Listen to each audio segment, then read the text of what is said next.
Hi, it's Reverend Alexander again. I'm going to read you something I wrote for the site. Yeah, I need reading glasses because, I'm not a young man anymore. Okay.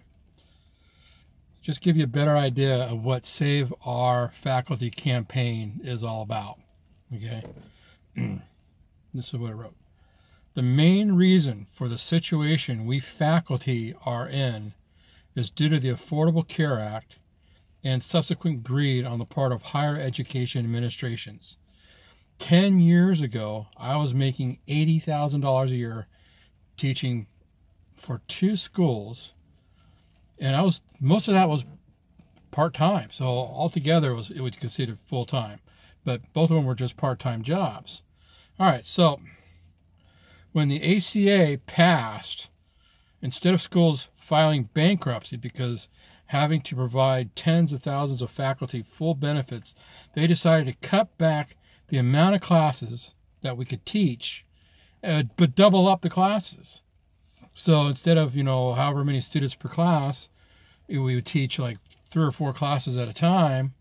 They would say, oh, well, we're going to decrease that because we get paid by the class.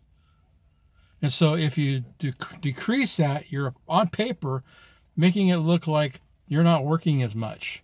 But when you double up the class, you're still working the same.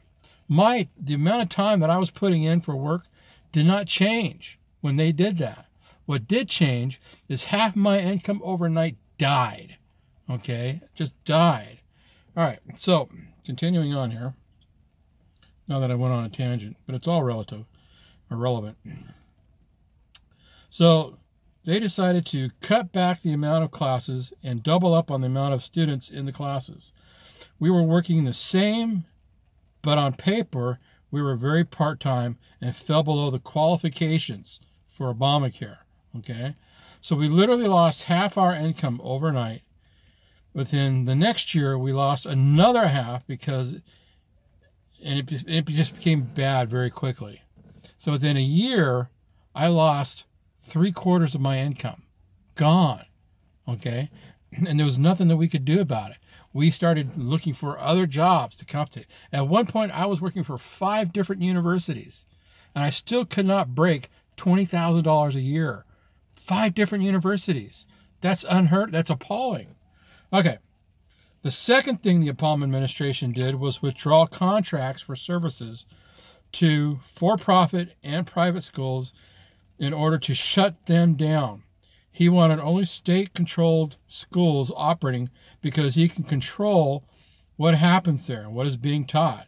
I worked for some of these schools that closed and were cut back, laying off faculty to survive. And some of the schools just closing. They just stopped functioning. Thirdly, by doing all this for schools to survive, the school administrations discovered something. By making the majority of faculty lower than part-time and hiring tens of thousands of faculty, they can still educate their student body and pay the professors next to nothing. And that's exactly what happened, and it's still happening. Okay? So, meaning the administrations are taking in millions of dollars in salaries and bonuses, while the backbone of their school, the faculty, starve, literally. Starve, go bankrupt, homeless, including me. That was what happened to me. I no longer have a family. I no longer have a home. I lost my vehicle that I originally had. This is a 12-year-old vehicle I got almost for like a song, and I had to have help just to get the down payment for it. And this is what I live in. Okay.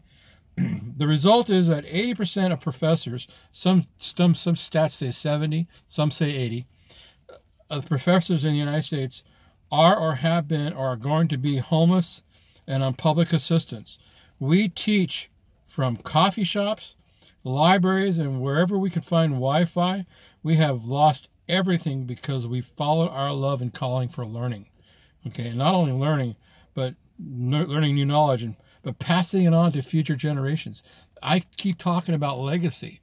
When I give what I know and I work to help improve the lives of other students, that's a legacy. That's something I'm passing on. That's important to people like me. Okay? So without faculty, there is no future, because you need an education to do anything substantial here in the world. Okay? Even if you're going to be a social worker, you have to have a master's degree. That's education. If you want to be an engineer, you have to be educated. If you want to be a manager, in most cases, you have to be educated. And even if you start from the ground up, at some point, you're going to be required to get some kind of education. It is impossible to go through life without an education. So faculty is needed. Professors are needed. Teachers are needed. And we answer that call. We love what we do. We love watching a student's eyes light up, seeing the light bulb go on in their head.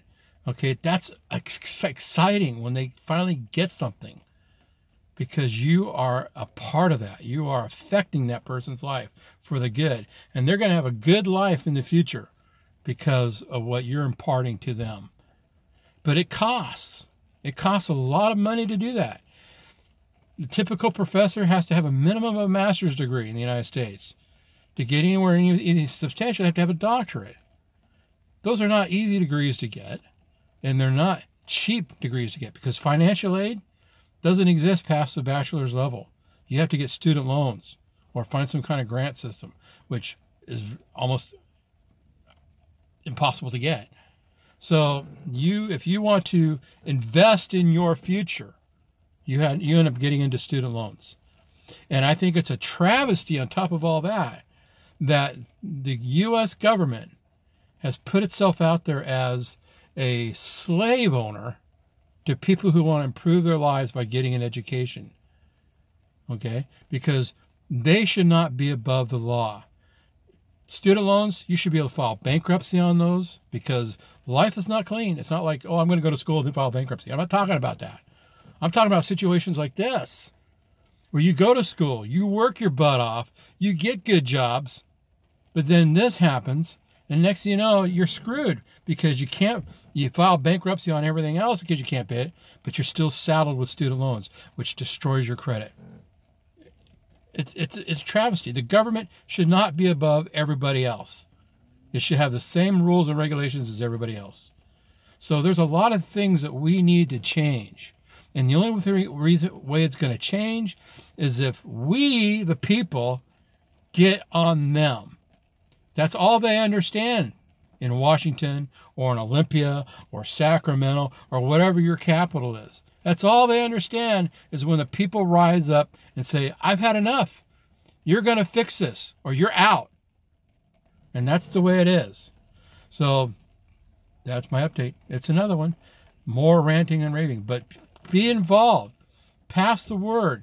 News media, newspapers, your congressman, your senator, your mayor. I don't care. Just tell people what's going on. This has got to stop. This can't go on any further, because it's not only the professors that are affected and other faculty, but it's everybody who gets involved with them through classrooms, through whatever it is that they're doing. It affects everybody. So we need to make these changes now. It can't go on any further. So get involved with Save Our Faculty campaign. We're on Facebook. We're on Twitter. We're on YouTube. These things are on YouTube. So get involved. Pass the word along. Forward these messages. Forward these things on to anybody and everybody you can think of.